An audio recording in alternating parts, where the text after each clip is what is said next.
আসসালামু আলাইকুম এভরিওয়ান। অদ্ভুত তোমার মায়া গল্পের 16 নম্বর পার্ট। তো চলো বেশি কথা না বলে গল্প শুরু করা যাক। উদয় সামনের ঠোঁটে আঙ্গুল চেপে প্রহরকে চুপ করতে বলে। প্রহর চুপ হয়ে যায়।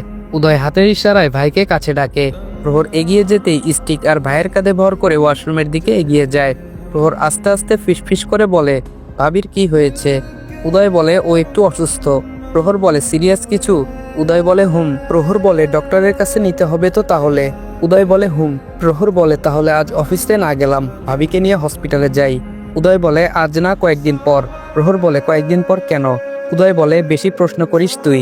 প্রহর চুপ হয়ে যায়। উদয়কে ওয়াশরুমে রেখে বাইরে এসে দাঁড়িয়ে থাকে। নাদিয়া ঘুম থেকে উঠে বসে। আশেপাশে তাকিয়ে উদয়কে দেখতে পায় না। হুইল চেয়ারটা বেডের পাশেই ছিল। গেল কোথায় তাহলে? অফিসে চলে গেছে নাকি? পাশে তাকিয়ে দেখে উদয়ের ফোনটা বেডে রয়েছে। ওয়াশরুমের দিকে তাকায়, ভেতর থেকে পানির শব্দ আসছে। উদয় হয়তো গোসল করছে, কিন্তু একা একা কিভাবে গেল ওয়াশরুমে? তারপর স্মরণ হয় প্রহরের কথা। বেড থেকে নামার জন্য উদ্যত হয়।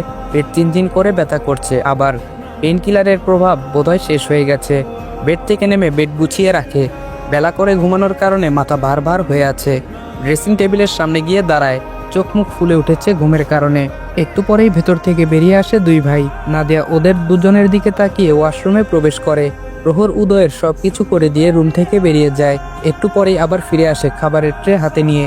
ট্রে টেবিলের উপর রেখে পানি এনে দিয়ে নিজের রুমের দিকে এগিয়ে যায়। ফ্রেশ হয়ে খাবার খেয়ে অফিসে যেতে হবে, লেট হয়ে গেল আজ। নাদিয়া ওয়াশরুম থেকে বেরিয়ে আসে। উদয় খেয়াল করে নাদিয়ার সামনের দিকে একটু ঝুঁকে হাঁটছে। ব্যথা বেড়েছে আবার। হাত মুখ মুছে এগিয়ে আসে উদয়ের দিকে। খাবারের প্লেট হাতে নিয়ে বসে উদয়ের সামনে। কয়েক লোকমা চুপচাপ খায়, তারপর বলে, তুমিও খাও। নাদিয়া প্লেটের দিকে তাকিয়ে থেকেই বলে, আপনার খাওয়া শেষ হোক। উদয় বলে, আমাকে খাওয়াতে খাওয়াতেই খাও, দুজনের খাওয়া একসাথে হয়ে যাবে, সময়ও বেঁচে যাবে। নাদিয়া মুখ তুলে উদয়ের মুখের দিকে তাকায়। উদয় বলে, খাও। নাদিয়া বলে, পরে খাচ্ছি, আপনি খেয়ে নিন। বলেই খাবার ধরে উদয়ের মুখের সামনে। উদয় বলে, পরে কেন খেতে হবে? এখন খেলে কি সমস্যা? খেতে বলছি, খাও। বলে নাদিয়ার হাত ধরে নাদিয়ার মুখের সামনে ঘুরিয়ে দেয়। হা করো। নাদিয়া হা করে খাবার নিজের মুখে নেয়। তারপর উদয়কেও খাওয়ায়, নিজেও খায়। খাওয়া শেষ হলে উদয় মেডিসিন খায়, নাদিয়াকেও একটা পেন কিলার দেয়। নাদিয়া খাবারের প্লেট বাটি গুছিয়ে হাতে তুলে নিতেই ধমক দিয়ে উঠে উদয়, এগুলো নিয়ে কোথায় যাচ্ছ? নাদিয়া আস্তে আস্তে মিনমিন করে বলে, নিচে রাখতে। উদয় বলে, তোমাকে নিতে বলেছি? নাদিয়া বলে, না। উদয় বলে, তাহলে নিচ্ছ কেন? রাখো ওখানে। নাদিয়া উদয়ের মুখের দিকে তাকিয়ে থাকে। কবেই বা নিতে বলে? নাদিয়া তো প্রত্যেকবার নিজের ইচ্ছাতেই রেখে আসে। মুখের দিকে তাকিয়ে কি দেখছো? রাখো ওগুলো। নাদিয়া রেখে দেয় টেবিলের উপরে। উদয় বলে, শুয়ে থাকো এখন। নাদিয়া অদ্ভুতভাবে তাকায়। একটু আগেই না শোয়া থেকে উঠলো, এখন আবার শুয়ে থাকবে? উদয় বলে, আবার দাঁড়িয়ে থাকে। নাদিয়া বলে, একটু আগেই না শোয়া থেকে উঠলাম। উদয় বলে, তো কি হয়েছে? নাদিয়া বলে, এত শুয়ে থাকা যায় নাকি?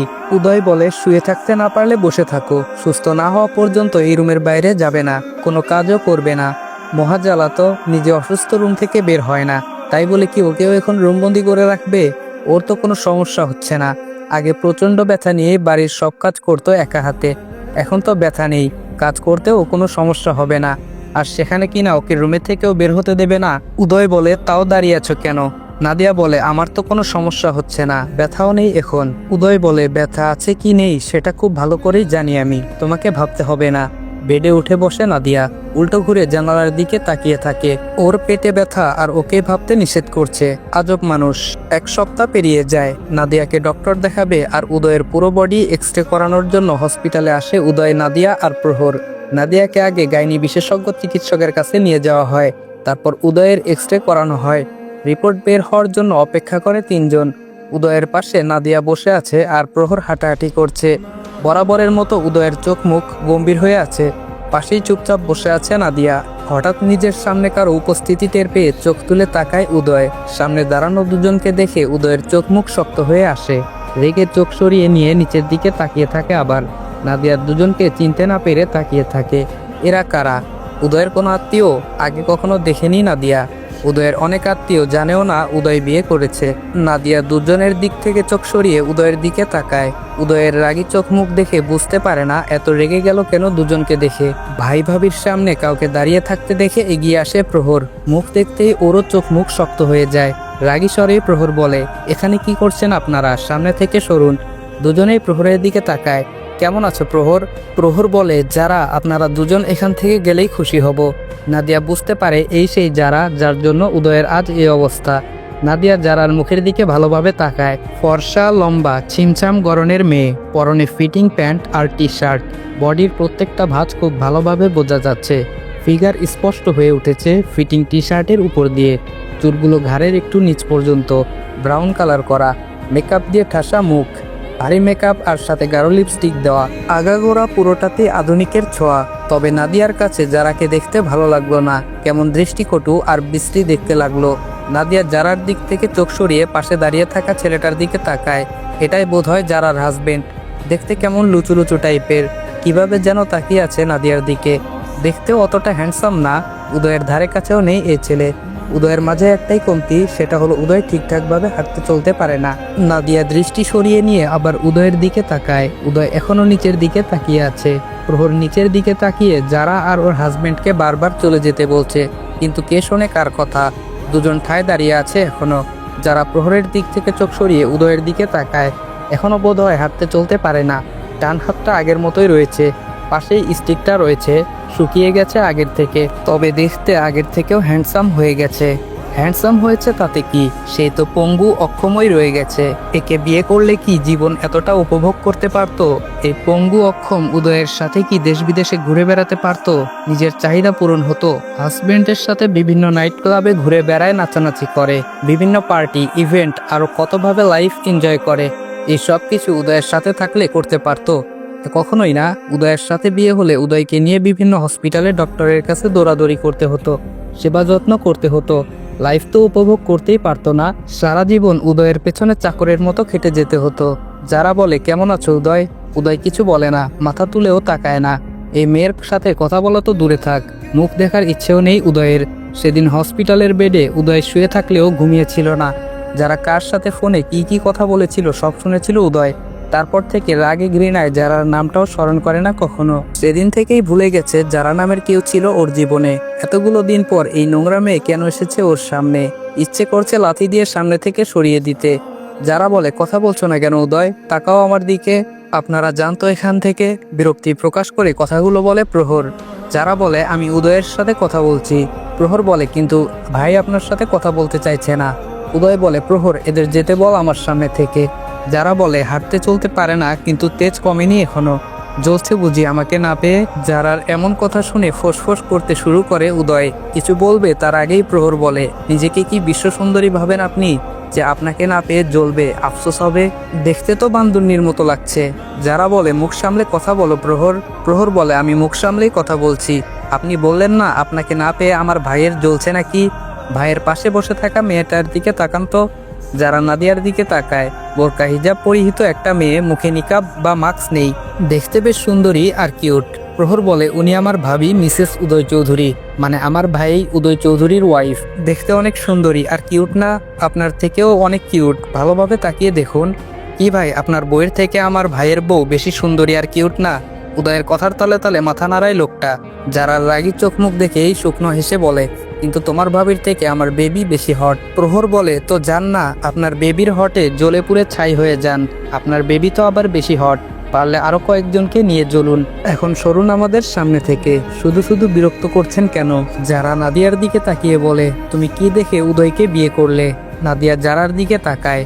একে বিয়ে করে শুধু শুধু নিজের জীবনটা নষ্ট করেছো। নাদিয়া বলে, আমার জীবন নিয়ে আপনাকে চিন্তা করে চুল পাকাতে হবে না। আমার জীবন নষ্ট হয়েছে নাকি আগের থেকে ভালো হয়েছে সেটা আমি খুব ভালো করেই জানি। যারা বলে, ওর সাথে থাকলে তুমি জীবনেও সুখী হবে না। নাদিয়া বলে, ওনার সাথে থাকার পর থেকে আমি আমার জীবনের সবচেয়ে সুন্দর সুখী সময় কাটিয়েছি। যারা বলে, উদয় জীবনেও তোমাকে শারীরিক সুখ দিতে পারবে না। নাদিয়া অবাক হয়ে তাকায়। এটা কেমন কথা? উদয় প্রহর দুজনেই রেগে তাকায় যারার দিকে। ওদের রেগে তাকাতে দেখে যারার মনে মনে পৈশাচিক আনন্দ পায়। ওকে কতক্ষণ ধরে অপমান করা।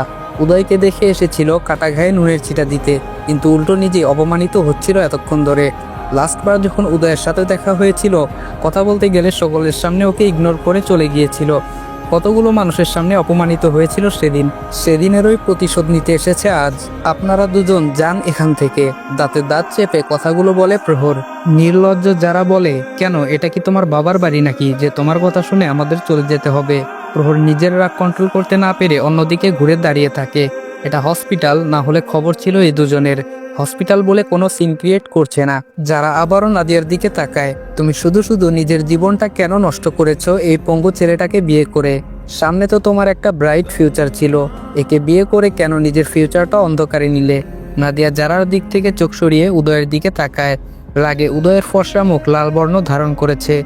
উদয়ের রাগ সম্পর্কে অবগত নাদিয়া। সেই বিয়ের দ্বিতীয় দিন থেকেই দেখে এসেছে রাগী উদয়কে। বাবা মা পর্যন্ত ওর রাগের শিকার হয়েছে। সেখানে এই মেয়ের এত কথা শোনার পরেও কিভাবে রাগ কন্ট্রোল করে বসে আছে। নাদিয়া বসা থেকে উঠে দাঁড়ায়। মুচকি হেসে বলে, নিজের জীবন নষ্ট করলেও অন্যের জীবন নষ্ট করিনি আমি। নিজের ব্রাইট ফিউচার অন্ধকারে নিলেও নিজের ব্রাইট ফিউচারের জন্য অন্যের ব্রাইট ফিউচার অন্ধকারে ঠেলে দেইনি।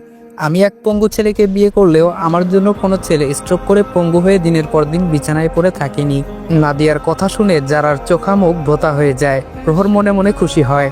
উদয় চোখ তুলে নাদিয়ার দিকে তাকায়। যারা বলে, ভালো কথা বললাম, তোমার ভালো লাগছে না। নাদিয়া বলে, আমার ভালো আপনাকে না ভাবলেও চলবে। আমার ভালো ভাবার জন্য আমি আছি, আমার হাজবেন্ড আছে, আমার পুরো শ্বশুর বাড়ি আছে। আমার ভালো ভাবার জন্য আপনি না ভাবলেই বরং আমি বেশি খুশি হব। এখন হাঁটুন এখান থেকে। নাদিয়ার খোঁচা মারা কথা শুনে যারা রাগ বেড়ে যায়। এসেছিল কি করতে আর কি হচ্ছে? অপমান করতে এসেছিল, নিজে অপমানিত হচ্ছে। যারা উদয়ের দিকে তাকায়। আমি জানি তুমি আমার উপর রেগে আছো। আমি তোমাকে বিয়ে না করে অন্য একজনকে বিয়ে করেছি তাই। কিন্তু কি বলতো, তোমাকে বিয়ে করে সারা জীবন এভাবে তোমাকে নিয়ে হসপিটালে ডক্টরের কাছে দৌড়াতে পারতাম না আমি। যেখানে তোমার উচিত আমার খেয়াল রাখা, আমার যত্ন করা, আমাকে নিয়ে হসপিটালে ডক্টরের কাছে দৌড়াদৌড়ি করা।